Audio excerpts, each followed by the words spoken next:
All right, my friends. So, Assalamu alaikum wa rahmatullahi wa barakatuh. So, last time we actually started with the marriage contracts. To make the story short, we basically said marriage contracts depend on four main pillars. These four main pillars are one, the offer and the consent. Two, we're looking at the different details of who's giving the offer and consent. We're talking about their Islam, age of puberty, differences of opinions, and we also talked about number two condition or number three condition, which is basically the witnesses, the two witnesses. We're going to talk about the witnesses, inshallah, in more details, hopefully today.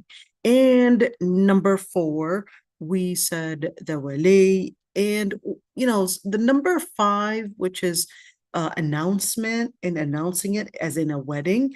That's a differences of opinions, but we're going to talk about that later on. Okay, and as part of the different contracts and marriage contracts, we talked about the different types of marriage contracts. Let's kind of go over what we talked about, those types of marriage contracts that we went over really quick. So we talked about the temporary marriage, nikah al-mut'a, and we laid out the different evidences why Ahl Sunnah wal Jama'ah regard it as an invalid marriage contract. And we also explained the Hanafi standpoint and how they regarded that the condition itself is invalid, but the marriage contract itself is actually valid. Well, that doesn't mean that mut'a marriage is valid at all. This is basically explaining that even the Hanafi madhab regard that mut'a marriage itself is actually impermissible, and even putting a specific date or a specific expiration date or an end date, whatever you want to call it, whether that was as long as perhaps 10 years or whether that was as short as a couple of hours, that is simply the definition of zina. Okay, so the person or the two people that want to get married are supposed to come in with the intention of wanting a permanent relationship. But if the relationship doesn't work out, then that's a different story. So just wanted to explain this one. We also went in some details in also explaining certain things about the marriage, or at least the different conditions. And we said the marriage contracts in terms of validity, we said that there are three different types. We said valid marriage contracts, and we said those are basically the ones that result in there's a valid marriage contract, there's a mahr to be paid, expenses for the wife and children to be covered, and certainly which includes shelter and the different expenses that cover living, inheritance, and the children are referred to basically both the mother and the father. Okay, we also talked about the wife duties and what she has to do in terms of obedience, in terms of being along with the husband, and so forth. And we also said that what would be in contrast to a valid marriage contract would be an invalid marriage contract, which would basically mean that the relationship is zina, that there is no mahar to be paid, and simply the expenses, well, you shouldn't have been in an invalid marriage contract because the man can just get away with everything and you will end up with no rights. So, of course, with that being said, then you went along with the whole this type of distinction. We said that that's the majority of the scholars. The majority of the scholars, they consider there's only an option of a valid marriage contract slash sahih, or an invalid marriage contract, which is batil. But the Hanafis, they actually had a slight difference in terms of this type of classification. And they said, we'd like to say that there is another classification, or let's say another appendix to this classification, we'd like to call another kind as fasid. And we said what they mean by fasid is that in terms of certain marriage contracts, if there are differences of opinions, they said, well, we'll have to take in this fact that there are differences of opinions and we're not supposed to be rushing in calling it zina. And then, of course, for that then we will have no punishment. We will definitely either separate through divorce, khula, or perhaps even fasakh, which basically is by court order. And of course, in terms of rights are considered, there are some rights that will be considered. So just to keep that one in mind and just see the Hanafi madhab and their intelligence. Now, having that being said, now we then went into understanding mut'a marriage. Then we went into the different types of let's say marriage that scholars debated, which pretty much are on the borderline of mut'a marriage, which is if she basically puts out, or even if her wali is out a condition that I would only get married to you if you were to divorce your first wife or your second wife or whatever. Is that condition valid? Is that condition going to invalidate the marriage itself? Or what will happen to the marriage? So we definitely said that condition in itself is haram, but then the majority of the scholars, they will consider that divorce, or at least that marriage, is basically not acceptable, but the marriage itself is, according to the majority of the scholars, and including Hanafi, the marriage itself is considered as permissible / valid, but the condition itself that the man will be held accountable for, and so will the woman, for putting a condition like that in order to empty the space to make herself fit in and basically fill in the space by herself. So we talked about that, and therefore asking the man to divorce his wife in order for you to basically be the only wife is basically haram.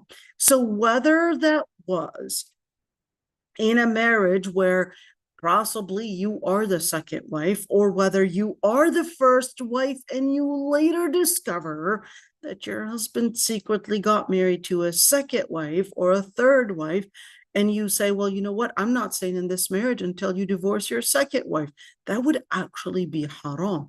But is that necessarily the case? We'll talk about that in details, and don't panic. We're going to talk about that later on, so don't rush, okay? Then we also talked about nikah al-muhallal and al-muhallal, and we basically said it's basically when a man divorces his wife for 3 times and then wants to find a way to perhaps be making a valid way for the wife to basically come back to him in a legitimate way. And in order to do so, of course, we know she has to get married to a second man, but the person that makes an agreement, Islam basically considers that is nikah al-muhallal, and that is actually an invalid marriage and an invalid relationship, and therefore this does not actually make her halal to her ex. Okay, now we also went in details in regards to what if she knew, what if she didn't know, all of that, just to give more details and basically give an explanation. So we went into that last time, and of course we said it's haram, and the main object for Islam, that to basically let the woman get married a second chance and basically move on with her life and not play games on Sharia. So whether that was in terms of the man, or in terms of the woman, or in terms of the second guy, the Prophet ﷺ called that man at-tays al-musta'ar, meaning the rented mule or the rented bull. All right, now, of course, then we also talked about nikah al-shighar, and in nikah al-shighar, I guess both sides are playing on the women's rights and trying to avoid paying the mahar, so they would exchange sisters and basically consider, we'll cancel out each other's request for asking for mahar, and they would basically try to play that game on the on Sharia. But of course, we said that Madhab Hanafi would regard that condition and this type of way of getting married is basically invalid, or at least let's call it within the area of fasid. So it would be a fasid and not necessarily invalid. But of course, the majority of the scholars don't have this classification of fasid or batil or sahih, because according to the majority of the scholars, it's either sahih or fasid, simple. Okay, either sahih or fasid. So for the majority, they'll consider the Prophet ﷺ had said nikah al-shighar was impermissible, therefore it's haram and an invalid marriage contract. Okay, now then, of course, we also talked about zawaj al-misyar, which is basically this rich woman is saying, I don't want you to spend on me, not a dime, and I basically will cover all my expenses, and I just need a halal relationship / halal marriage, and therefore I'll give up on my marital rights, and I want you to do the same. So you're also giving up on your marital rights. You're not going to be ordering me and giving me basically all these duties, because yes, I am your wife in an intimacy relationship, and that basically leaves it to that.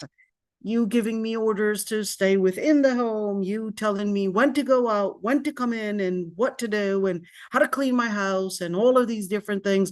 That is not within your jurisdiction, because remember, we did a misyar marriage. So therefore, I'll be spending on myself, and you are just supposed to be coming in just to give me this type of a halal relationship. And we talked about this debate between the scholars, whether this is permissible or not. Okay, so a little bit about, now we go for zawaj friend. Let me explain what this is, and let me tell you the debate and what really happened. So there's this guy, a very important guy, okay? His name is Abdul Majid al-Zindani, okay? So Abdul Majid al-Zindani is a Yemeni pharmacist. He's also a scholar, a Muslim scholar. He did a lot of da'wah worldwide, and believe it or not, even the US regarded him, ironically, for some weird reason, that he was actually on the terrorist list. But, nothing to do with any of this. They just basically regarded him on the terrorist list because even though, ironically, America was the one to, well, not the only one, but America at one point regarded al-Qaeda as an ally. And later, when they started fighting America, they regarded them as basically the terrorists, and certainly basically supported some of that. So that's why he was put on that list. All right. And that was one of those reasons. But anyhow, so Abdul Majid al-Zindani proposed the idea.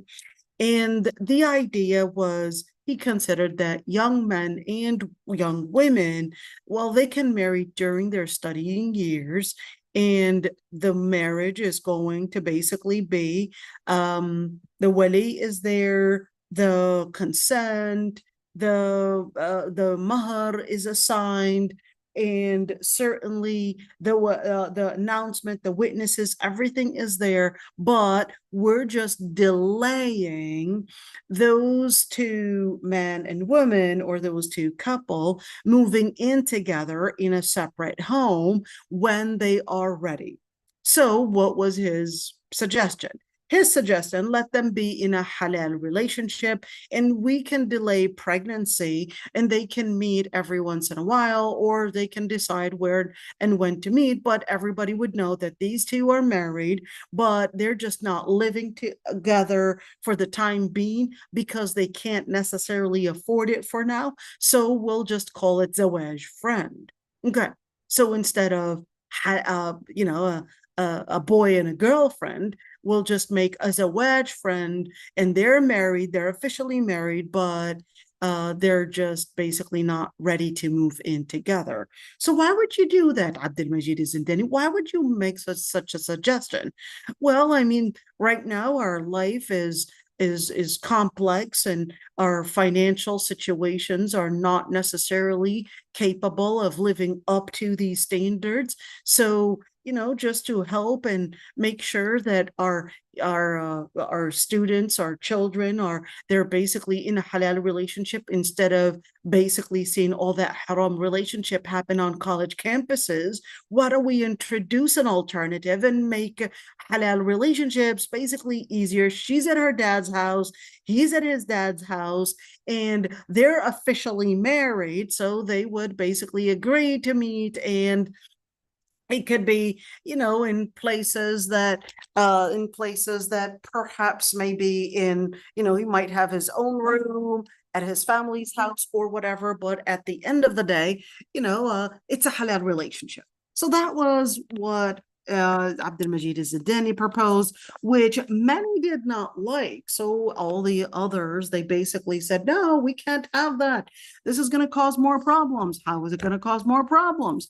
So they said, well, if you're basically going to make this as an alternative, then people are going to then find it an easier way to somehow twist around in carrying their responsibilities. And if, let's say, the girl gets pregnant or the woman gets pregnant, what you end up with is that the father is bearing all the responsibilities, the father meaning her own father, and then probably even more problems might arise when the child comes in, who's going to be taking care of the children, the child, or even perhaps multiple children. You never know how long perhaps this man will take him to find a job after he gets his college degree, and who knows if he will even make it to finding a job. And he might even say, well, okay, I can continue my college years and perhaps even expand the college years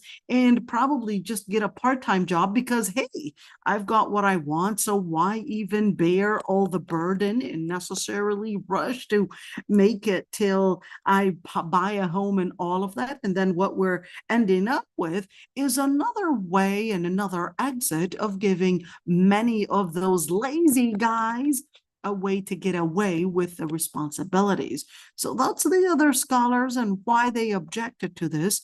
And which is, you ask me, they kind of have a point. But at the same time, then they also said, the other ones, basically like Abdul Majid Zindani, he said, well, wait a minute. You have to recognize that this marriage contract, you cannot call it invalid because there was a consent. The witnesses were there. We had a wedding. Everything was actually valid in terms of all the different things that make a valid marriage contract.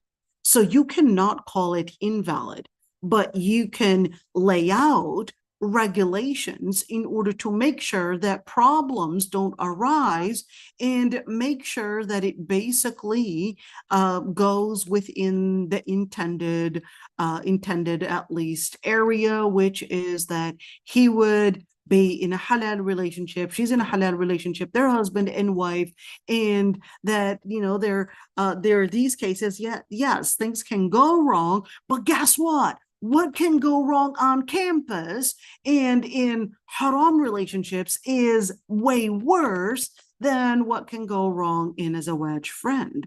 That was his idea. The other scholars, they said, I'm sorry, we disagree with you on that. Why not? Why don't you think this is a better alternative? Because guess what you're doing?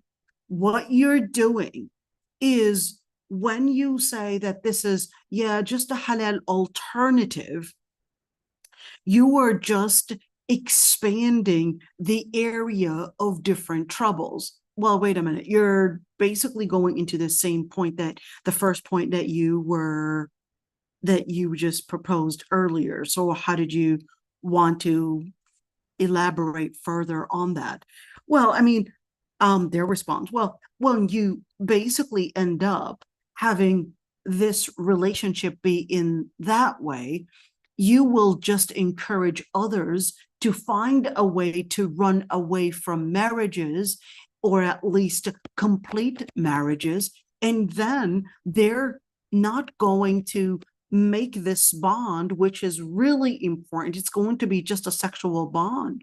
But what really makes a bond that further expands their skills and communication and dealing with one another is really when they have no choice but to be in one place and deal with one another.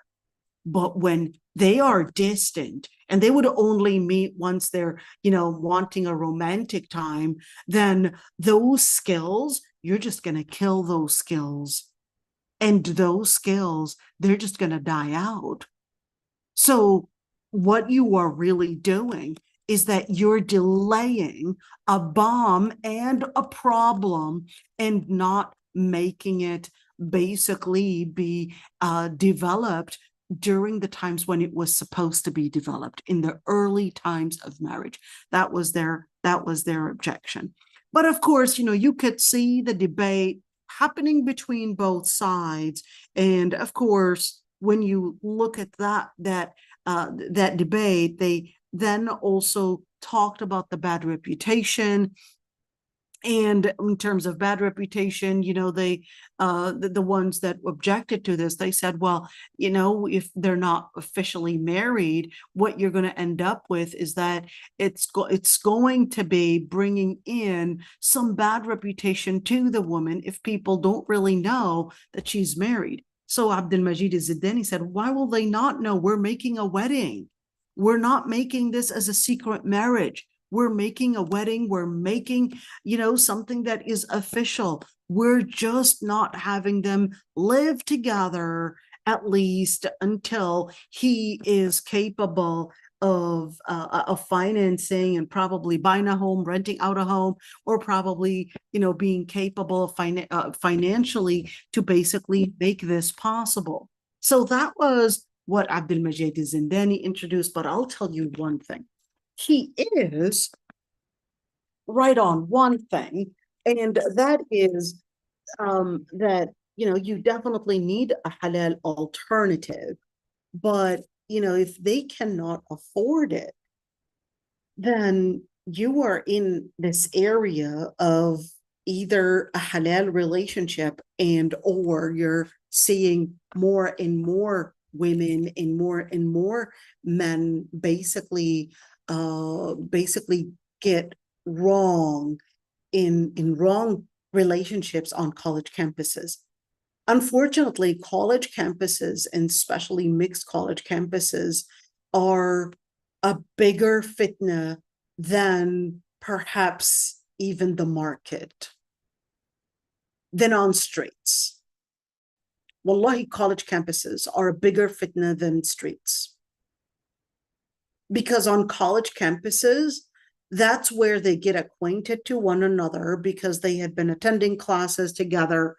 They held many conversations. But when you're walking down the street, no one really, barely anybody would come forward and just say, hey, can I talk to you? Can I have your phone number? Or you're just walking down the street and really not many people will even recognize who you are.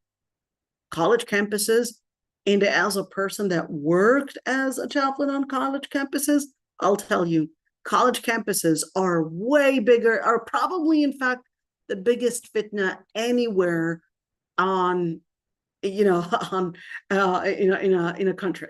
Wallahi al-azim, especially if they're mixed. It's the biggest fitna. Anyhow, so is the solution necessary as a wedge friend, or is the solution perhaps complete segregation between girls and boys on college campuses? Well, of course, Abdul Majid Zindani would say, of course, segregating between the girls and boys is definitely the best option. And that's why I created Al-Iman University. I created Al-Iman University to make a complete segregation, he says. But I cannot control all the campuses, but we have to recognize realities. We have to recognize the reality around us. It's not that we have a Muslim governance and we were capable of making a Muslim governance and somehow we just didn't want a Muslim governance. That's not the problem here. It is the problem, but we don't have that power to do that. But we do have a power to find a solution to perhaps all those relationships that have gone into zina. So that was my proposal, according to Abdul Majid Zindani. That's my proposal to an alternative that'll probably make a halal alternative to all the zina that happens on college campuses. When I asked my dad, okay, here's this one. When I asked my dad about this and what he would think of this, he literally was ready to give me a fist right in the middle of my face. Even though I was just, proposing something to my dad. What would you think if someone told you and came to propose to your daughter and told you, how about we, do this just, just to make sure that we're in a halal relationship? He was ready to give me a halal fist, okay? Halal fist, but he was ready to give me right there, just a punch in the face. I didn't know really how to further discuss, because once your dad is ready to give you a punch in the face, that's when you know that, end of the conversation. I'll never forget that. I'll never forget that. Okay. And of course, Layla Ali, go ahead, dear. You want to say something? Please don't give me a fist, girl. Go No, ahead. I'll just make a comment that wouldn't this distract the couples when they're studying, like now you're just dating for marriage? There was this objection that the others had given. They said it would distract them, and he said, no, Abdul Majid Zindani response was, no, it wouldn't distract. In fact, it will make them focus better. Why? He said, well, once, of course, a marriage happens, remember, he's a pharmacist, and he was giving them all these studies, how having halal relationships was going to make them focus better on their studies because they're in a halal relationship, and that by not making a halal relationship, that's going to be the distractor and not the other way around. That if they're, sexually fulfilled, both in a halal relationship, that's going to make them basically mentally, psychologically, and even physically, basically capable of focusing better on their studies. The others, they basically said, no, we disagree with you. It's going to get them into a distraction because they're basically going to be just not focusing on their studies and basically just wanting to somehow work out a plan to think of after their graduation. So Abdul Majid Zindani responded to that, and he said, well, does that mean that marriage, in a normal marriage, does that mean that it's a distractor? And he said, it's not a distractor. In fact, we see married couples actually have better grades than non-married couples. So he said, if you are saying that, oh, yeah, it's a distractor, then you are saying, well, marriage is a distractor, and we know that it is not. And that's basically his defense. But his conditions are the couples don't live together; they live in their parents' home. Right. So They live yeah. in their parents' home, but remember, they are officially married. No, I'm saying it's a distraction because they would look for a place to get in, like to be together alone all the time. But when you're married and have a place, you guys are just know you're gonna be going home. I mean, that was his defense. That was his Yeah. defense. I personally think, it really depends on the case. To be honest, there were cases where that was probably the best option. I had to give them, that alternative. And there were cases where I said, you know what? Why don't you both support one another? She basically gets a part-time job, or you get a part-time job, or you both basically live live together, and basically, don't have to be, expanding your area. You could live in perhaps maybe a studio. You don't need a lot of things in your home. So if you really make this like a very economical staying and very economical living, you can really live on a very small amount of money, but you just have to know how to do very, very good money management. And not until then are you really going to be growing together. But again, some people, they didn't go through at least some people, they may be living in this very extravagant life that they don't know how to live, I would say, in a very economical lifestyle. Some people don't know how to do it. And, I remember when I first got married, that was 18 years ago. My husband was barely making 1,800 a month. Okay. Our rent was $715. Of course, we had to buy a car. We were barely making it. I mean, barely making it. And subhanAllah, we had to do a lot of money management. I had to bake my own bread at home. I had to do a lot, and I mean strict money management, because remember, if you're talking about electricity, you're talking about, and of course, electricity in America, Minnesota, you really needed to pay that because it's either going to be too hot during the summer or it's going to be too cold during the winter. So there's no way out of that. And at the same time, you have to, if you're living in an apartment, you cannot grow vegetables, in your own backyard because you're living in an apartment. So you don't have your own yard. So you really had to be smart in how and when you buy your produce, when you buy your food, how you basically buy it. And sometimes you just have to recognize that there is a lot to compromise. Your clothes, your food, different necessities, cancel so many probably trips because you can't afford the gas, all of that. You really, really have to be living on a strict budget, and you have to take it seriously. And not until both sides really understand that this strict budget really means that we both compromise and none of us are selfish, is this necessarily going to be working out? And unfortunately, we would see many that are in a haram relationship willing to compromise, but when it comes to a halal relationship, shaitan comes in and basically makes this budget all of a sudden not enough, even if it was probably more than a haram relationship.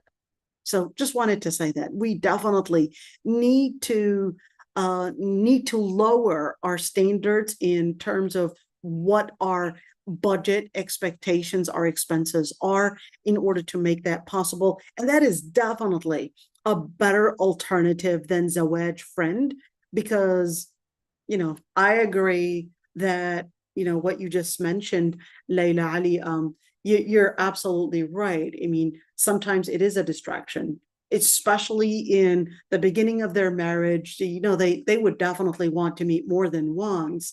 And when you are living together, the relationship is farther than just intimacy. The relationship is learning about one another. The relationship is communication. The relationship is, yes, we're butting heads, but within this butting heads, in the first years of marriage, we're definitely butting heads, but then we're learning how to avoid butting heads, because our own desire for one another just comes in stronger, and it just acts as this gravity that overcomes these butting heads. And we're like, yeah, I'm sorry. And we're pretending to grab a coffee when, in reality, you're just probably just wanting to bump into your spouse or whatever it is. And then that's what creates that bond. But like I said, there were cases where that came to the office where maybe that was a better alternative for some cases. Just wanted to propose that, if you're a marriage therapist, just know that this is out there. Not that I support it. I mean, we can debate and we can each have our own opinion of what we think about it. I'm just letting you know that there was this proposal that Abdul Majid Zindani had proposed, and not in our Arabic community, or at least maybe a traditional society, just like my dad was ready to give me a fist right in the middle of my face. Right. Not everybody is okay with that. I did have I will say like in America, some people were okay with it. In societies that are probably more open societies, I had some families, they said, you know what, that's okay. That's probably a good idea. And they did practice it and it was working for some, but I'll tell you, majority, it didn't actually do well. It didn't serve them well. It didn't go well. And it just became really nothing but provoking frictions. And it wasn't just the two couples, but it was even the family intervening too much because the family was there dictating when they go out, when, etc. And it became really another regulation to regulate. And once you have regulations that want to get regulated and then you want to enforce, whose law is it? Is it the dad's law? Is it this husband's law? And what if he's not already subsidizing and basically, paying for the household? Is he the one that's going to determine, at 1 a.m. basically go out or anything like that? You just create different frictions. And then, of course, the in-laws basically intervening when he comes in, when and what is appropriate and what is acceptable. Then you're really putting in, let's say, more people into the relationship without you realizing, which basically ends up jeopardizing the relationship. Just wanted to mention that one. I mean, just, is it the best option for some? It definitely was the best option for some and not the best for others. Okay, so just wanted to, I guess, talk about this so that you would know it. What about الزواج العرفي? So الزواج العرفي, and you could say عرفي, or I said unregistered marriage, but let me explain why. People would think, and this is so common, that people in Egypt or people, that don't have knowledge in fiqh, they would think urfi marriage is a secret marriage. Absolutely wrong. Urfi marriage is not a secret marriage at all. Secret marriages, if this is a man and a woman getting married and the wali is not there and they're just keeping it a secret, and yeah, they probably had these two I guess friends for this guy, and they basically said, yeah, we're witnessing right there. And I don't know, they were probably at a restaurant and they said, yeah, there you go, we made this public. And we said, hey, can you say it on the microphone that, I don't know, Amina is right now married to Talal, and they said it on the microphone and everybody, clapped within this restaurant. And then, yeah, here we go, we're all set. And then they would go and basically to a hotel or probably his place of residence and say, yeah, this was a Urfi marriage. It was made secret and all of that. This is plain zina. Sorry. Sorry, this is plain zina. You're just, I guess fooling yourself and manipulating others, thinking that this is urfi marriage and scholars have differences of opinions on. No. You've got the wrong definition for the wrong meaning, for the wrong, for the wrong action, completely confused. Okay, what's urfi marriage? So urfi marriage is basically an unregistered marriage. Okay, what do you mean unregistered? Okay, back during the time of the Prophet ﷺ, they didn't necessarily document marriages as in files in the government and basically registered at the government office. They didn't need to do that because the society was small anyways. So everybody basically had this relationship where people would consider their own integrity and their own tribe basically be the place of law enforcement, or even basically the Prophet ﷺ as the law enforcement, who would then basically have this, whether it's announced or registered, but not necessarily registered on paper. Okay, so that was their official marriage marriage ceremony and official registration. It wasn't on paper, but it was the wali and basically walima done, and that was it. It was simple. That was all that was needed. Nothing complex. Now, it isn't until later in people basically were lacking religious integrity that making things more official within court offices was necessary in order to make sure that we have registered marriages, registered inheritance, registered births, registered, it's 1, 2, 3, the list goes on, to make sure that the government is overseeing people's rights and enforcing the laws that pertain to people's rights. So, of course, later, whether we're speaking about al-Khilafah al-Umayyah, people started learning how to write, people started basically learning registration from the Roman Empire, from the Persian Empire. They basically started learning, let's call it the bureaucratic system, from the different government systems that basically were adjacent to the Muslim country. And of course, they had seen and learned how this bureaucratic system was necessary in order to make sure that people's rights are in place and that the government is making sure that it is controlling the areas of where it needs to be responsible for. So that's when registration started happening. Started looking at Khilafah Abbasiyya, we started looking at Mamalik, etc. Everything started becoming registered, and the most registration started happening was actually during al-Khilafah al-Uthmaniyya. During al-Khilafah al-Uthmaniyya adopted the Hanafi madhab. Well, not only that, but al-Khilafah al-Uthmaniyya needed to make this registration because, remember, it was basically ruling all the way from Austria. Austria was under Khilafah rule all the way up until you're talking about areas that basically go all the way till areas of Afghanistan and those areas, and you're looking at a very expanded area.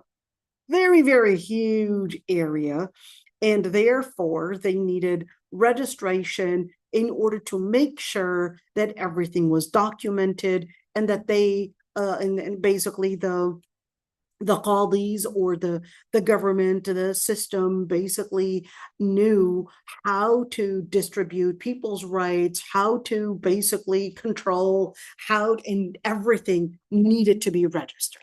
Okay. So everything since it needed to be registered, but of course there were later, when of course the fall of Khilafah al-Uthmaniyya, the situation became different. Why? Well, because colonization came in with new laws, and one of the main laws they needed to do was end polygamy. Why end polygamy? Well, it was as a way to control the Muslim demography. So in order to control the Muslim demographics, they needed to basically make sure that they would put a limit to the number of marriages in order to make a limit of the number of children produced, and therefore control the Muslim society from becoming a growing society that becomes a growing power against the Western colonization. So that was one of those things. So then that Zawaj Urfi started to, going up on the surface, because if we're going to fall in, needing to register this marriage, which can be a second marriage or a third marriage, then we're going to end up basically committing something illegal according to this colonizing power. But we know it's halal according to Islam, and we definitely know the intention behind this basically from the colonizing power. So therefore, what should we be doing? So you had some muftis, they basically opposed this, and they said, well, Zawaj al-Urfi in itself is basically valid, but because it basically is coming from the time of the Prophet ﷺ that things were not necessarily needing to be registered. And that was the story of it. So you had some scholars basically debate that zawaj al-urfi / unregistered marriages, that they're not halal, because then even if you're talking about a government that is a khilafah or not, then we're basically going to see people losing their rights, because then men can get away with it and say, well, I'm not married to this woman. And she will say, wallahi, he is. And he'll say, no, I'm not. You got to prove it. And then he'll bring 2 witnesses, and he can bring 2 other witnesses that no, he was not married. And how are we going to prove this? So now one thing is that when we're talking about the validity, there's no question that wali is there, that they probably even made a wedding. Doesn't have to be a huge wedding, but they made a wedding. And the wedding doesn't necessarily mean dressing in white and walking down the aisle. That doesn't mean any of that at all. Okay, doesn't mean any of that.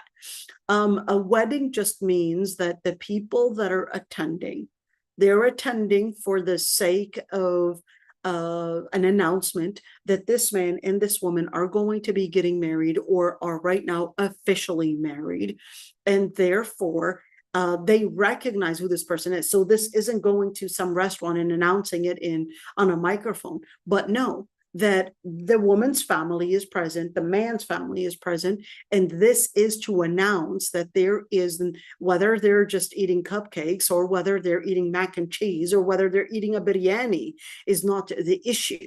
Okay, it's a sunnah to slaughter a goat or slaughter for a wedding. The Prophet ﷺ said, "Awlim walau bisha," but it's not necessarily obligatory to slaughter. So, like I said, even if you're, I don't know, slicing up a cake and just giving it to the people that are present to basically know that this is a marriage, or whether you are doing something larger, okay, at the end is that they are recognizing that this is to celebrate this bond. This is to celebrate this bond, that this man and this woman are married, and the offspring, the children, are basically going to be this man's responsibility, and this woman could anytime have a baby, and this guy is the guy that's married to this woman. Okay, now here's one thing. I don't personally recommend urfi. A couple reasons why. Number one, during our times, people lack integrity, and you really need that documentation to keep your rights in place. The ones that are usually, I would say, lenient and willing to go for urfi are the women, not the awliya. The awliya are usually aware that, sorry, as a father, I would love to protect your rights, but I am not Superman to somehow, if this guy just walks away, what am I going to do? Am I going to hold a gun at his head and say, hey, at gunpoint, and say, hey, you married my daughter, you know that very well? The only way that you can get around with this is basically to have the court system make him responsible and hold him accountable basically for this relationship. And the awliya know very well that they don't have any power to support you with, as much as, yeah, I could only talk. The other thing is that in Islamic courts right now, you don't really have any rights. In Islamic courts right now, why don't you have any rights? Well, really, because they don't have any power. Right now, Islamic courts are just there to just tell you, rules and all of that, but they don't have any police to support and to enforce the judge's order. So you end up really in this dilemma where you're trying to support yourself, and you're finding yourself with this person that is denying everything or getting away with it and just walking away.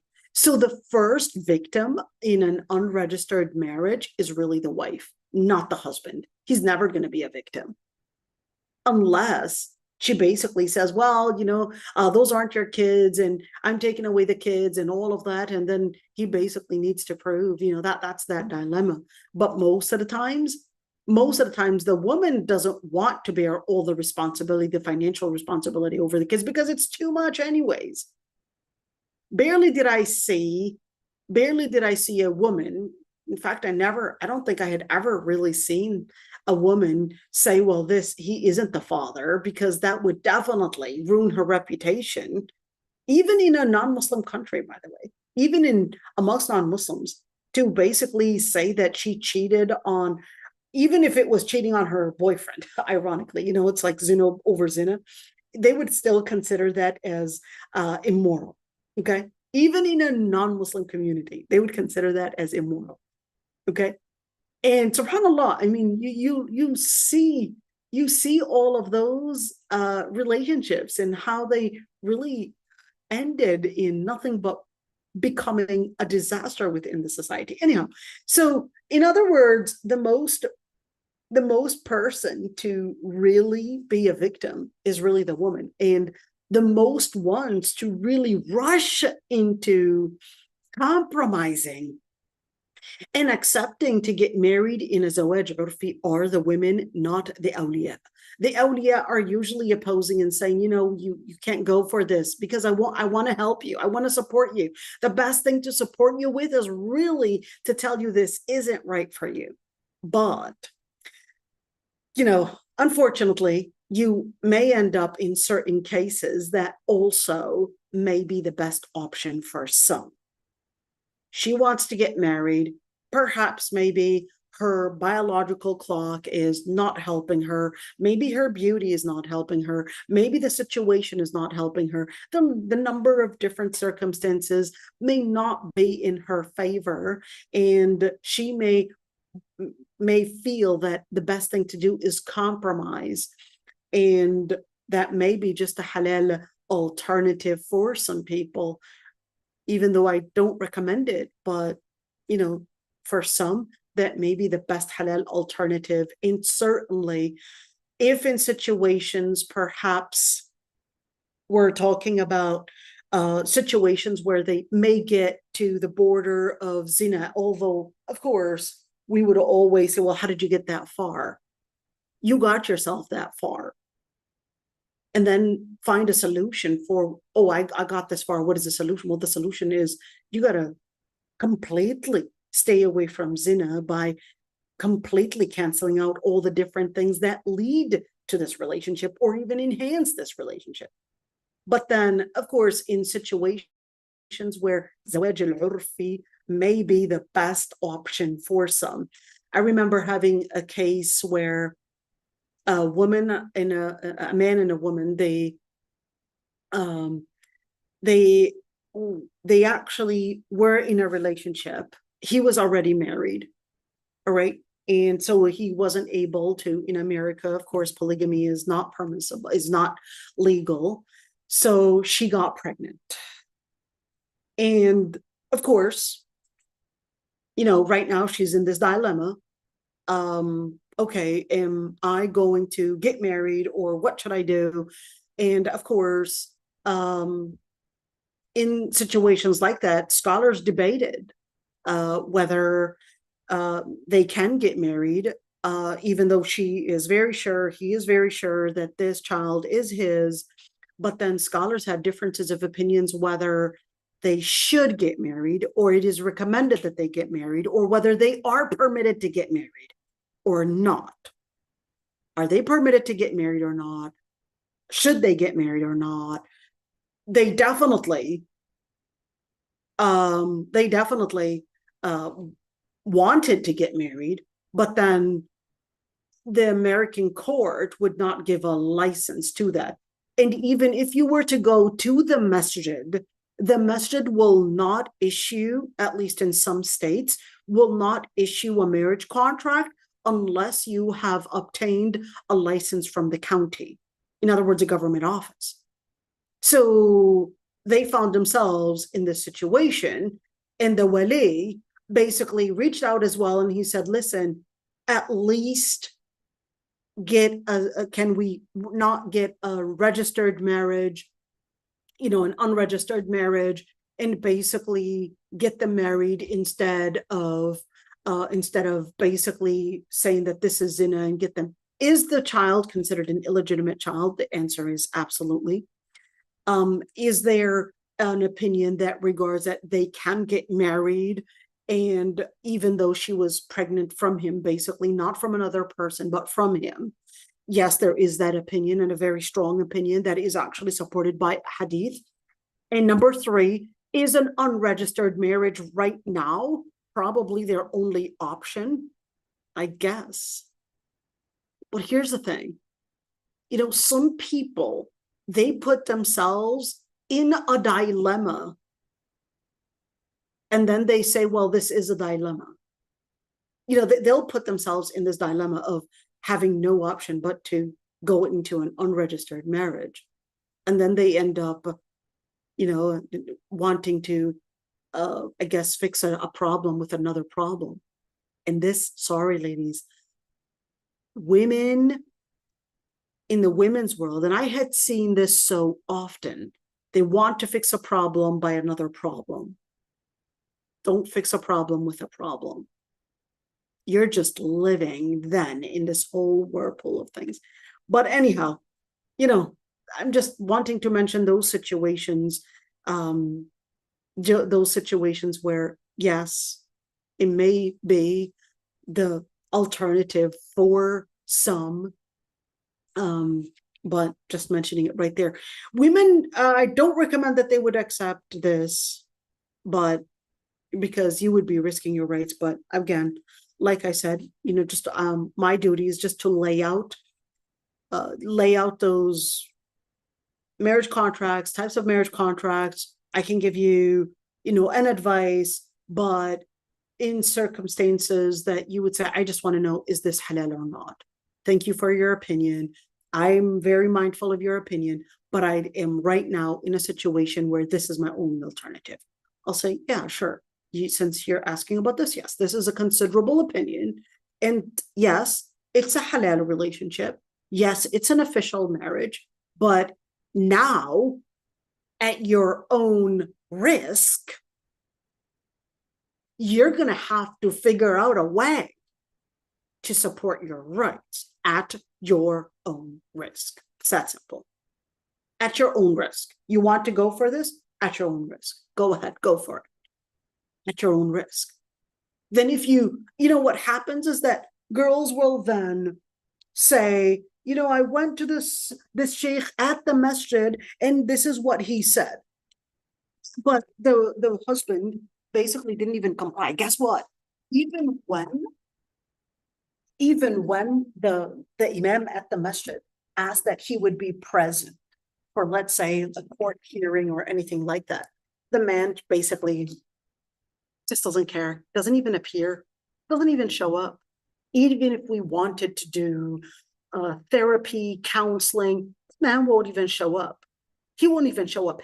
You might say, well, it's because you're a woman. He doesn't want to show up to you. No. Even when we have the male sheikh basically say, hey, we need to show up, and they'll basically not show up.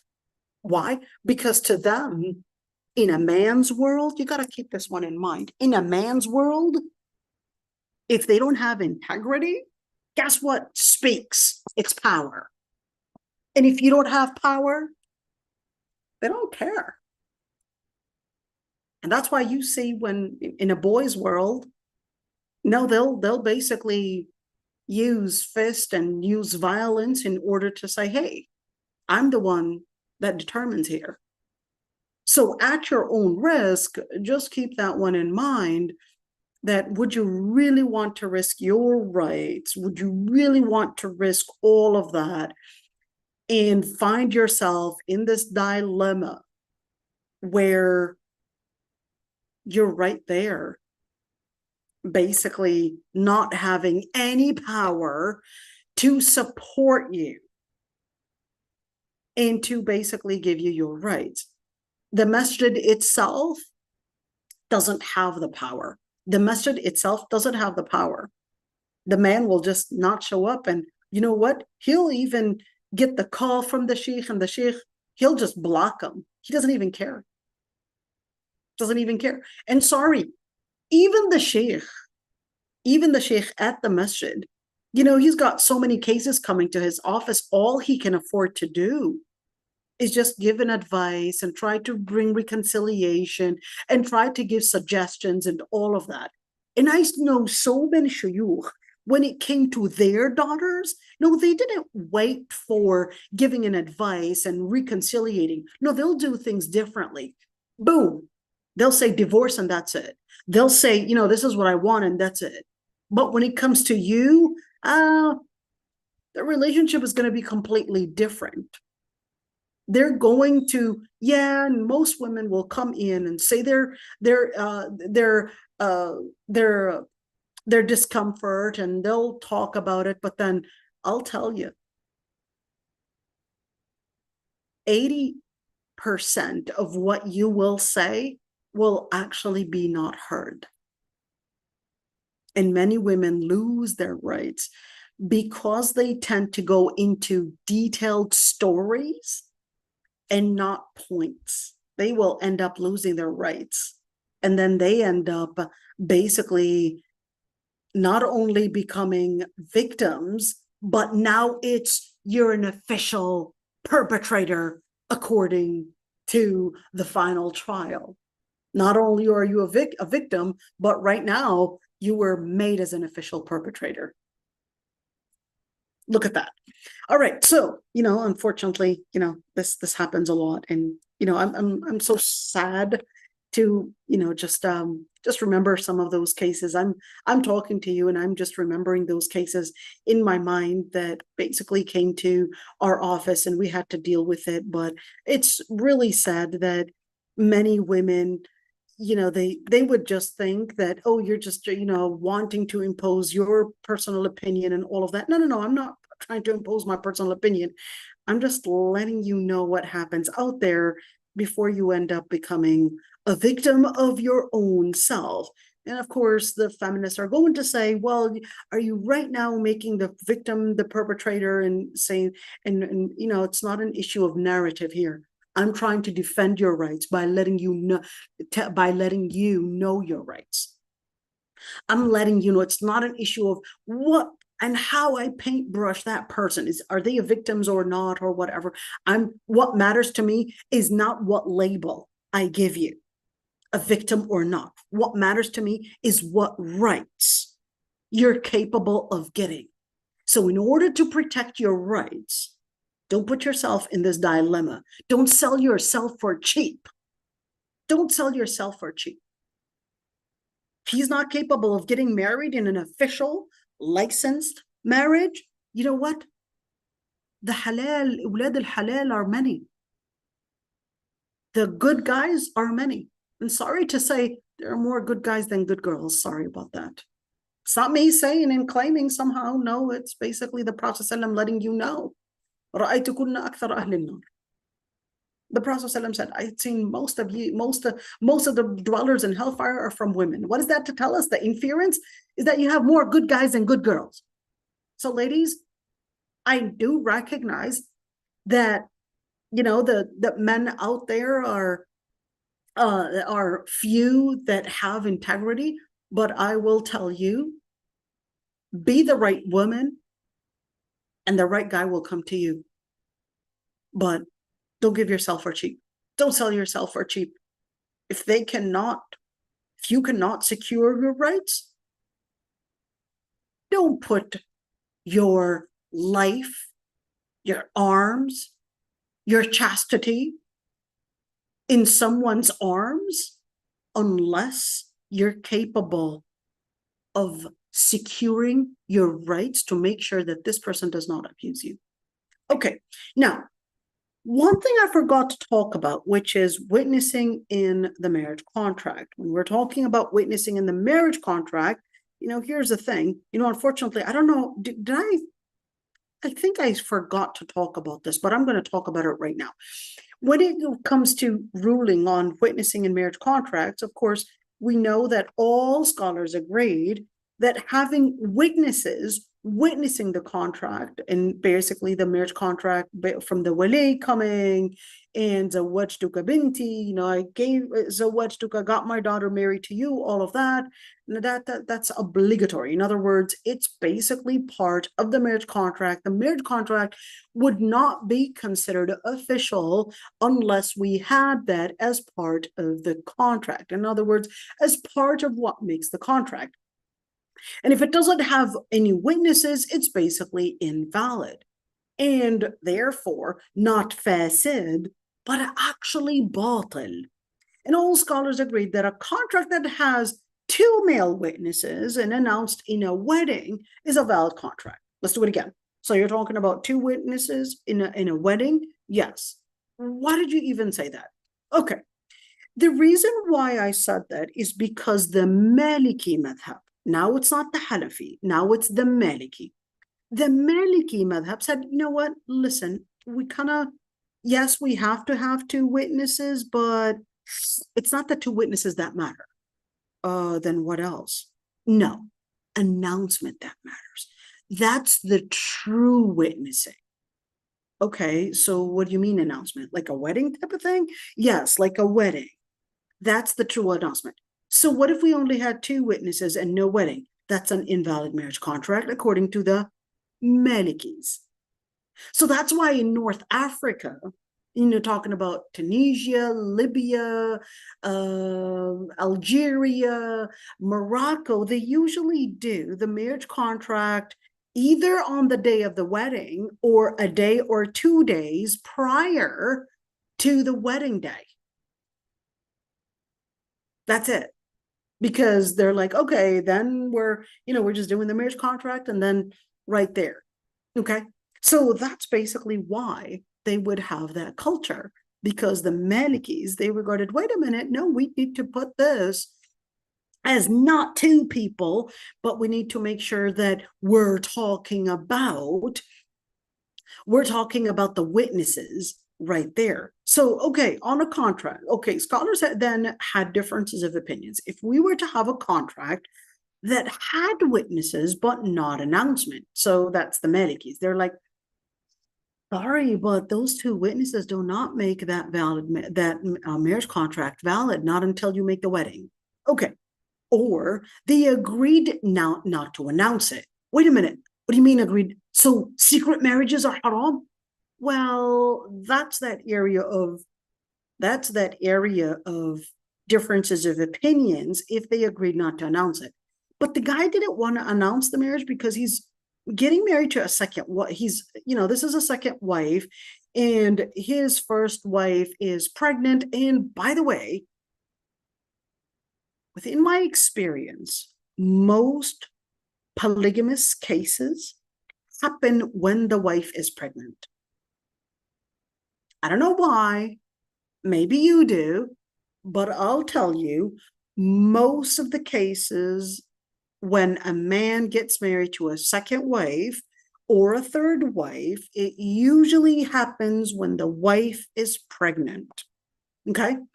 I'll let you know, especially those that are married. I'm sure they'll know why, but I'm just letting you know. This isn't to get those women that are married paranoid. Oh, he's probably thinking of getting married to a second wife. Okay, especially if we're talking about around 7 months of pregnancy and above. So what does the guy usually do? His wife is pregnant. He doesn't definitely want to hurt the pregnancy. She's definitely already, heavy enough to not even have the psychological state in place. She's already so emotional. She's already, struggling. She's already doing that. So he wants to be, quote unquote, nice. Okay. So he basically decides to get married to a second wife and does it secretly and doesn't want to announce it because he's very, very considerable over the first woman's feelings. So he basically wants it as a secret. only a couple people know. We basically invited over a couple people to our house, and they know that, okay, this is really a wedding. And, we were very selective in who we choose to come over. And we told them that, this is in respect to our first wife. She's a very dear woman, a very good mother, etc. But right now, I'm practicing my Islamic right of having a halal relationship. So please be considerate over the privacy, the confidentiality of what you're witnessing right now. So they all agreed and they all kept it secret. Is that permissible or not? Differences of opinions between scholars, okay? But they also had differences of opinions if it was announced but witnesses during the contract were not there. So what are we talking about? We basically did a marriage contract. Here's the imam, here's the wali, and they said, okay, زوجتك بنتي, he says قبلت, and basically the woman is basically consenting as well. And then right there, signs the marriage contract, and then where are the witnesses? There were no witnesses. Wait a minute, so no witnesses. But remember, we're going to do the wedding tomorrow. But there are no witnesses right now. Did they witness the Wajtuka Binti? No, they didn't, because there were no witnesses. So then they make the second day in the morning, they basically make the wedding. And yeah, everybody's there. It was a very nice wedding. They cut the cake and everything was so great. Is that valid or not? Were the witnesses there witnessing the marriage contract? No. But they were witnessing the wedding. At least we had a crowd of 200 people, not 2, but 200. And the scholars had differences of opinions. Why? Because some said, no, they're not supposed to witness just these 2 people announcing this bond, but they're supposed to be witnessing the words, زوجتك بنتي, and him saying قبلت. That was the whole object. In other words, the scholars that said that wasn't valid, they said the whole object of these 2 witnesses is to actually witness the official wording and not the announcement. So just to know, there are differences of opinions in that. The least number of witnesses, well, 2 men is the least number. Why? Because the Prophet ﷺ said, لا نكاح إلا بولي وشاهدي عدل. Every marriage, and in other words, he said, no marriage, actually that's a wrong translation right there, every marriage, no marriage will be valid unless there is a wali, which is the guardian, and 2 pious witnesses. Okay, with the hadith, well, it was regarded as authentic, but guess what? Even though al-Albani regarded it as authentic, but just to let you know, there is somewhat of a debate between the scholars of hadith in regarding to this hadith. So just letting you know. Okay, the Prophet ﷺ also said, لا نكاح إلا بشاهدي عدل وولي مرشد. And in another hadith, he said every marriage must have 2 pious witnessing and advising wali. When you look at the word advising wali, that is to let you know that the wali's role is taklif and not tashrif. It's basically not an honor, but a responsibility, accountability to basically give this woman the right advice to help her make the right decisions. Okay, so when you look at that, the other question is, when you were talking about the conditions, number 1, they got to be in their full state of mind. So we're not having somebody that probably is schizophrenic and getting the, psychosis, and they're confusing whether they're hearing sounds or whether this is real and all of that. So I'm talking about full state of mind, meaning a person that is basically aware of what is going on and the implication in what is happening, and which basically means reach the age of puberty. Wait a minute, just because somebody reached the age of puberty, that does not necessarily make them as reach the full state of mind. You were absolutely right. But when we're speaking about state of mind, we're not necessarily talking about state of rushd or state of maturity, but we're talking about sensibility. This person is having, a sensible mind. That's what we mean by full state of mind. So if they reach the age of puberty, this boy is a 14-year-old boy, definitely, most likely, I could hear the thick voice. I could see, signs of a mustache right there. And yeah, tall enough to be a man. And yeah, looks like a man, walks like a man, but doesn't always talk like a man. Sorry. Yeah, doesn't always talk like a man, still messing with his younger brother like a little child. That still makes him as a sensible person. Now we have to tell him that, listen, you are considered a man Islamically.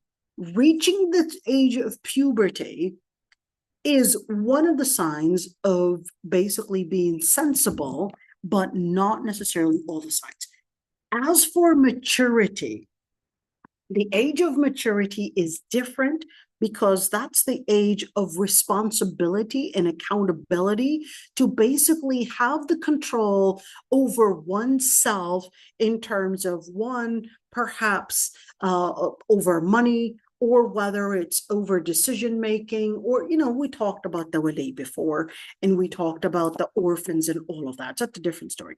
Now, Muslim with no differences of opinions. In other words, both witnesses, they got to be Muslim. Okay, what are you talking about Muslim? Are you talking about religious Muslim? Or are you talking about just Muslim? Just Muslim. We're not going to go in details in regards to, do they smoke? How often? Do they take shisha? No. Are they Muslim? Yes, they are. Okay, that's all I needed. Malehood. What do you mean malehood? Like being a man, a boy, male, masculine? Yes. Well, is that what all scholars would agree on? Okay, stop right there. Because not all scholars would agree that the witnesses, or at least they all have to be male. Some scholars actually considered that two women apply on behalf of one, based on the ayah that in Surah Al-Baqarah in 282 ayah, where it said, well, that there would be one man and two women, and it basically had explained that this is in order if one woman may forget, the other one would basically remind her.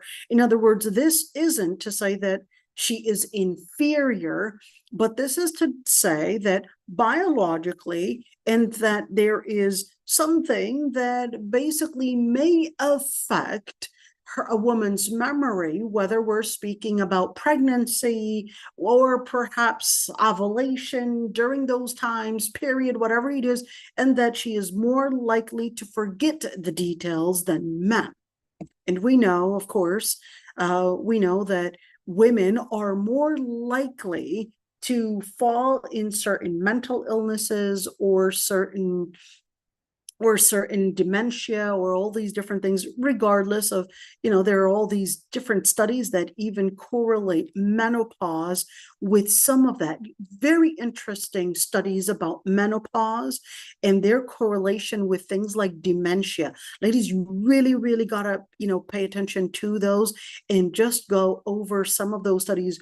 Really interesting, that relate to women, especially women over 40 or close to their perimenopausal and menopausal age. There are certain things that you really got to work on in order to, reduce those. But regardless, okay, in terms of memory, and of course, we know that Islam is not necessarily, and of course, certainly not regarding women being inferior, but regards justice is our priority. Justice is our priority and not necessarily the classification. Okay, now here's the thing. Of course, able to hear the the offer and consent from both sides, and certainly piety And what the definition of piety looks like, they had differences of opinions about that. Many scholars just say that the person is at least a good person as to what we know of him without going into all the details. I wanted to translate this one. I'm going to take you, right there to a different thing. And I really found a very good article written in regards to women's witness and women's witness. I thought it would be a good idea to just translate that really quick and let you see. I'm going to do this, okay? I'm going to have it, translated for you, and that way you could see it. And I'm going to show you. Come on, okay, hold on. Let's do this again. Okay, hold on. I like this article because it kind of summarized what I wanted to say. And, sometimes instead of going the long route and needing to basically explain everything, maybe just go and see that website and the work that they had done. Thought it was going to be fair. And let's see right there. Okay, now I'm going to be sharing another screen with you. Okay, here we go. I'm going to share this screen and this screen. I'm going to translate that one for you. The beautiful good thing can actually have it boom right there. Okay, here we go. So this is what very good article. Well, it was supposed to be a Q&A, but did a really good job in their fatwa in explaining that. Let's see. So they basically said فلم نقف على ما نسبته إلى رسول صلى الله عليه وسلم من أنه لا يجوز شهادة المرأة في النكاح والحدود والطلاق وكل ما وقفنا عليه في okay. Let's see right there. We found no evidence attributed to the Prophet ﷺ that a woman's testimony is inadmissible in matters of marriage, prescribed punishments, and divorce.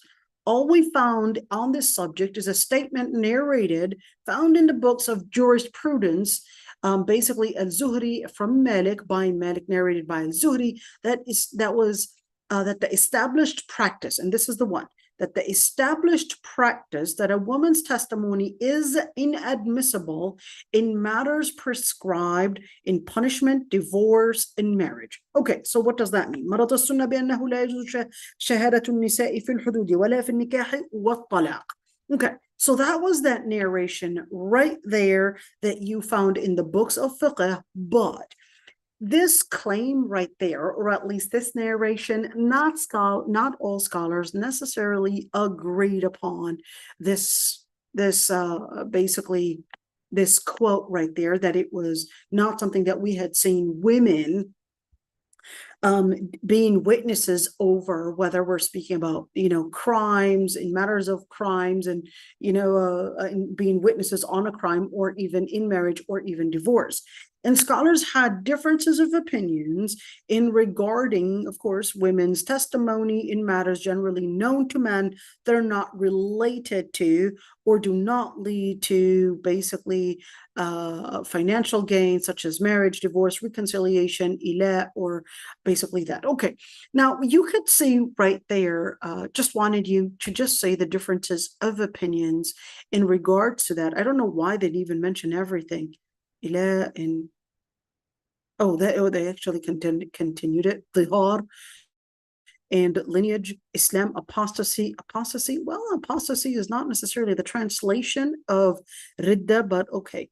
Character assessment, death, lease, agency, and guardianship. Okay, so they had differences of opinions on these matters that are financial. In other words, we're talking about transactional, or if they're not transactional. The majority of the scholars, the majority of the scholars considered women's witness is invalid. And why? Because they said, well, the ayah says, إِذَا حَضَرَ أَحَدَكُمُ الْمَوْتُ حِينَ الْوَصِيَّةِ اثْنَانِ ذَوَا عَدْلٍ مِّنكُمْ. Said because the ayah says that when death approaches one of you and you're making a will, let two just men from among you be present. Well, the word just men is actually not necessarily an accurate translation, because it says ذَوَا عَدْلٍ مِّنكُمْ. And when you say ذَوَا عَدْلٍ مِّنكُم, two just and when you say just, we're not talking about only two, meaning only, just meaning only, but just actually means people of integrity, people of religiosity. This is what we mean by just, okay? Not just a meaning a limitation, okay? So the wa'adlim minkum to, and here's one thing, is that scholars debated the interpretation of this ayah. Does this include women? Because in Lugha Arabiya, if you had men and women be together, we would use the dominant pronoun, which is the male pronoun. So this is a male pronoun right there. Does that mean that this is exclusive to men? So that's the opinion for the majority of the scholars. And they said, yes, this is exclusive to men. The other scholars, they said, well, actually, it's not exclusive to men, because in Lugha Arabiya, when there is a combination of men and women together, we would use the dominant pronoun, which is the male pronoun. Okay, and of course, the other evidence they use is that لا نكاح إلا بولي وشاهد عدل. They said, well, you've got right there the Prophet saying that there would be no valid contract unless there is a wali and two basically witnesses that are adl. They said, well, this is referring to male witnesses. Okay, now here's one thing. The Hanafi scholars, they regarded that as long as it's not within crime witnesses, or even we're talking about well, al-hudud wal-qisas, basically that's criminal punishment, okay? The Hanafi madhabs, they'll take a woman's witness, witness as a valid witness. Let's go for the other article. Look at this one, a very good article right there. The previous article was in Islam Web, right there, and you could see that they were responding to a question right there. Really good article. Now I want to take you to another article, which was on Islam Online. And Islam Online actually, has some really good articles. I don't usually go to it because sometimes I feel that Islam Web definitely surpasses their academic studies by far. But I still think that they did a very good article right there. And basically, let me translate that for you. And let's say right there, put that into English, please. Voila, there you go. You have that. But, I guess the lining is a little off. But at the end is that you could see the witnesses right there, the witnesses, or at least the evidences, not witnesses, but the evidences right there. There's the Zuhri point. And let's see, the second one is that, well, this isn't a financial transaction, so they considered that this is permissible. And then they said, well, we've got the other evidence is that you had a number of different tabi'een, basically like Ibrahim al-Nakha'i, Hassan al-Basri, Ibn al-Musayyib, etc. They all said that a woman's witness is not to be in situations of marriage. Okay, so that was basically the first evidence. So let's see, the second opinion, they basically said marriage cannot be conducted with one man and two women. And you saw that was the Shafi'i and that was the Hanbali opinion. They regarded that you cannot actually have that. And here's their evidence. They said, well, Umar ibn al-Khattab narrated, it was narrated upon him that he had permitted women to be witnesses with a man in marriage. Okay. And they said, well, as long as it's okay. Okay, so why are you putting okay, hold on. And the second evidence is that they were permitting a woman's witness in marriage and divorce. Let's see, the second evidence. Okay, here we go. They basically said, well, that ayah, we just quoted that one. And the second opinion, the second evidence, لا نكاح إلا بولي. And they also said, well, all those evidences, together, that would basically come up with the final evidence that women cannot be basically the ones to witness. Okay, so what do we consider right there? Just wanted you to know at least that there are these differences of opinions, and you could see that none of them necessarily said it's because women are inferior. Okay, just keep that one in mind. They all said, well, I've got a quote right there. They didn't say of anything about women being inferior. They basically wanted to go around the ayah and the hadith, and that was their center of how they proved the point, at least from there. Okay. And it was not saying at all that because women are inferior. Just keep that one in mind, because that is something that, is often something that they would rise, and certainly just wanted to keep you basically aware of it. Now, I did actually want to do the conditions and putting conditions in marriage, but I could see that we only have 10 minutes left, so don't want to start on a topic and leave you stranded in the middle. Okay, so what we'll do, I'll take questions right now. If there are any questions in regards to what I was saying, or even comments, or probably, something that you would like to add, or maybe a story, I'd love to hear it.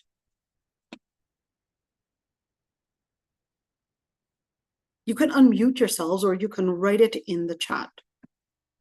I know that you would have a lot of things to say. There are many stories that I would like to say, but just because of time, I don't want to get carried away with saying stories, because that can be at the expense of covering the basics of the topics, at least academically. But I would love to share a lot of stories, because so many things came to my office, and I got involved with so many different cases that I would want women to be protected. And believe me, women are the first victims. So this is it, inshallah. If you guys don't have any questions, what I'll do. Assalamu alaikum. Walaikum salam, Zaboon. Long time no see, dear. I missed you, sister. How are you doing?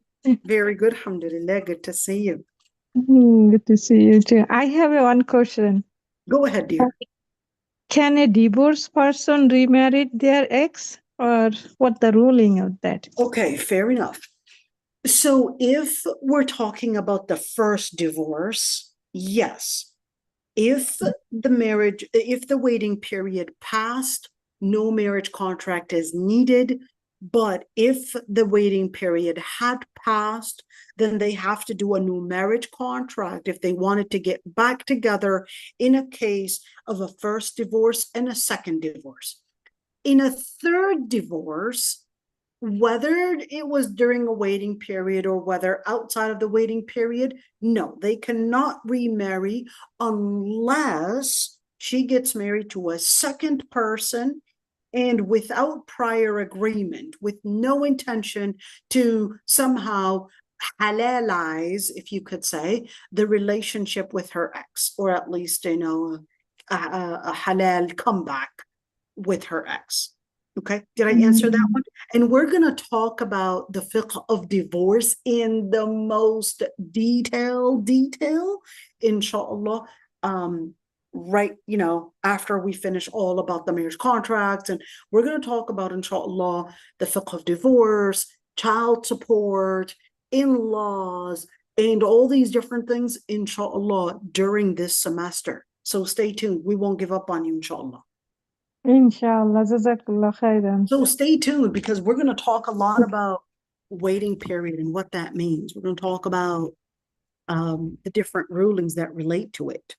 Can she go out of the house? Can she get a job? Is she allowed to get a job? What about alimony? Is that permissible? What about nafaqah? Until when? What about child support? All these different details. And who's the one to determine the amount of child support, and all these different questions, inshallah, we'll be talking about it once we get there. All right. All right, stay tuned. Don't go, okay? Inshallah. Inshallah. Any other questions, my friends? No? Okay, here's what we're going to do. Sumaya, go ahead, dear. Assalamu alaikum.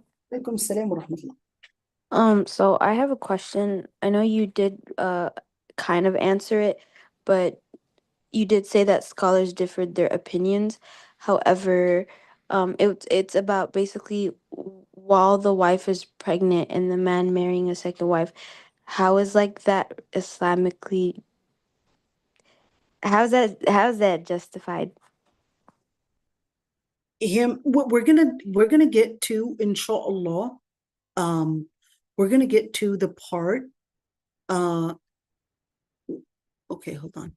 We're gonna get to the part about polygamy, and we're gonna get to, inshallah, all the details about polygamy and how is that justified. Okay, in terms of, I'll answer right now the question, but the answer is going to be incomplete. Okay, the answer is going to be incomplete not until we get to polygamy. We're going to get into the detailed answer, but right now I'll give you, let's say, a brief answer. In terms of the marriage contract itself, it basically carries all the different conditions. The wali was there, a wedding was there, the offer and consent was there, the announcement, all of that, everything was done right. The only thing is that the first wife did not know. Now, I agree with you that there is a problem with that because it really lacks transparency with the first wife. But he is saying, I'm not planning to leave this private and confidential for the rest of my life. I'm just taking in consideration her situation in the time being. So those are the witnesses in case I die and in case this second woman gets pregnant, or even if I had basically money and that this woman is another wife, and then they will inform my first wife of the truth, and therefore she'll recognize that there's a certain amount of inheritance that she also gets with, which is 1/8, and that there is a marriage that happened. I was just not capable of letting her know about it at the time. Now, is that what we would recommend? The answer is absolutely not, but sometimes it is the best option. Just keep that in mind. When you want to study matters on marriage, or you want to study any matter on counseling, you have to separate yourself away from at least what you are. In other words, to make an objective study, you can't think as a man or as a woman. You have to look into the situation with no prior judgment, or having your own feelings in regards to the matter. And you have to recognize that the ayah says ما قابلكم. The ayah says فإن خفتم ألا تقسطوا في اليتامى فانكحوا وإن خفتم ألا تقسطوا في اليتامى فانكحوا ما طاب لكم من النساء مثنى وثلاث ورباع. The ayah was really clear about it. Instead of oppressing the orphan girls, then an alternative for you is basically getting married to women 2 and 3 and 4 and so forth. Okay, well, I mean, that was not so forth, but all right, up to 4. All right, now the word ما طاب actually means what you desire. In other words, it's not at all limited to having a reason. So there doesn't necessarily have to be a reason. She's barren, or probably a war happening, or probably the wife is incapable of getting kids or whatever. It doesn't, or incapable of at least, it doesn't have to be any reason but his own personal reason of himself basically desiring to have another female halal partner. Okay, that's enough. So, like I said, if we regard as Muslims that the text is my reference, my center, then definitely, as a Muslim, at the end, وَمَا كَانَ لِمُؤْمِنٍ وَلَا مُؤْمِنَةٍ إِذَا قَضَى اللَّهُ وَرَسُولُهُ أَمْرًا أَن يَكُونَ لَهُمُ الْخِيَرَةُ مِنْ أَمْرِهِمْ. Is that something that I would recommend? No. Why not? Well, because it definitely builds a feeling of insecurity between the couple. Once you take a matter and you take you take a decision that big, and especially if she is working, in other words, she's also contributing in the expenses, that definitely is not fair. I agree with you that it just increases the feeling of insecurity between, and just because something is halal, it doesn't make it necessarily acceptable, or at least the best way to do it. You know, think of this, the Prophet ﷺ, I know it's a, you know, something, I guess, you know, smaller, and, you know, the Prophet ﷺ, when he said, in regards to that lizard that they were eating, and the Prophet ﷺ, when they offered him some, and he said, you know, I'm not, you know, you eat, but not for me. Okay. You can see, although it's not necessarily, you know, you can agree and disagree whether it's comparable or not, but at the end of the day is that just because something is halal, permissible, it doesn't necessarily make it at the highest level of transparency and integrity, because you're looking at a relationship that you basically scarred that relationship right there, and she's going to be feeling insecure that you made such a big decision at a moment. Well, I know, you know, after pregnancy that it's going to take time till the womb gets back in place and all of that, and all these different things. A woman's body is completely complex in regards to that. But at the end of the day is that, you know, he might have a completely different response and say, I'm sorry, but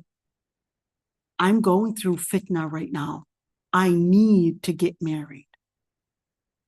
Then in that situation, I can't just say, yes, this is not acceptable, but sometimes I just have to work out a way to advise the man on how to make up that scar that he had caused.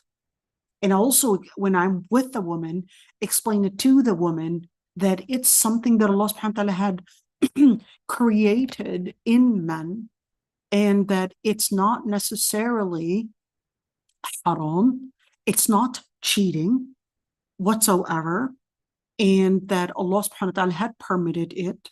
And I would just help her go through, I guess, rebuilding that trust. I would help her go through, I guess, seeing that it was halal and that he was considerate over your emotions and your situation. And that was the reason why, at least, you know, help her go over that. But at the same time, if it was before the man getting married, I would have probably asked him to delay it.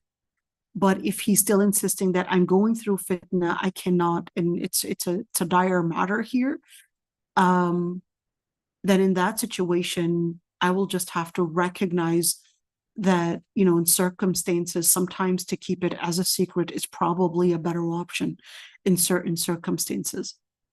You know, you just have to recognize that people's situations, people's psychological state, people have sometimes a lot more complex situations. You can't study people the way you study matter. You can't study people the way you study matter. And, you know, just wanted to share that one. And I guess sometimes we have to be mindful that there are different circumstances that may require different responses, different solutions to different cases, and don't necessarily, you know, say, no, one answer fits all. If Islam allowed such a, I would say, a fluid response, then I would learn how to be inclusive and mindful and expand my vision in how I recognize that people may be needing just these options to know what is halal, and then let them decide if this suits the circumstance that they're in or not. Just keep that one in mind. Sometimes your duty is not to necessarily give an advice because they have a different picture. They have a different image of things. And you just got to let them know that, just their options and let them decide. There are, by the way, one of my professors, he regarded, Dr. Hussein Afana, he regarded that that's actually not permissible. Not that it is invalid. Now, mind you, he has 8 daughters. My professor had 8 daughters, okay, and 1 son, okay? And I could see him as a wali, looking at it from that angle and being considerate over that. But in general, my professor was not pro polygamy, period. Not at all. And he had supporting evidences, by the way. He didn't say that it was invalid. He didn't say that it was haram.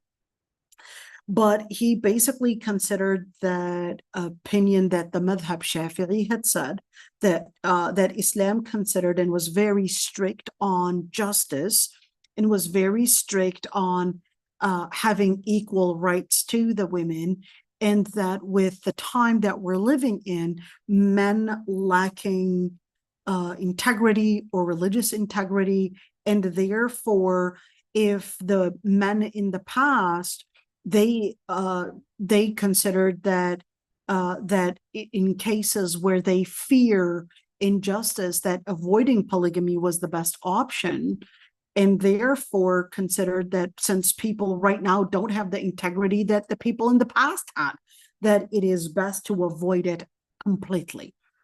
So, I mean, is that necessarily saying that it's haram? No, it's just, something that he regarded as not recommended, as we'll talk about the quotes that he usually would quote from the madhab Shafi'i and to actually lay it out. But that quote and all those words, they do not cancel out the ayah. فَانْكِحُوا مَا طَابَ لَكُم مِّنَ النِّسَاءِ مَثْنَىٰ وَثُلَاثَ وَرُبَاعَ. Absolutely no opinion cancels out this ayah, period. So just letting you know. We're going to have a very long conversation. If you want to sneak peek, go hit on YouTube polygamy and Aisha Wazwaz, and I have a number of different lectures in regards to polygamy. I come from a very polygamous family, so I know a lot about polygamy, not in terms of theory, but in terms of practice. Okay, I come from a very, very polygamous family, and I'll say, as we say in Arabic, abban an jid, from my father to my great-grandfather, it's a very polygamous society. So I have a lot to share in regards to that, but inshallah, we'll get there. Inshallah. I hope I answered. Credit, in your family. Great credit. Yeah, well, abban an jid, like I said. بلا فخر.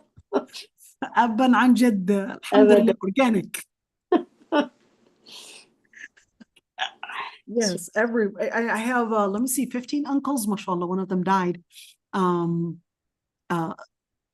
would say maybe a third of them are actually a third of them, or maybe a third of them are polygamous. And trust me, if the rest had the money, they would all be polygamous.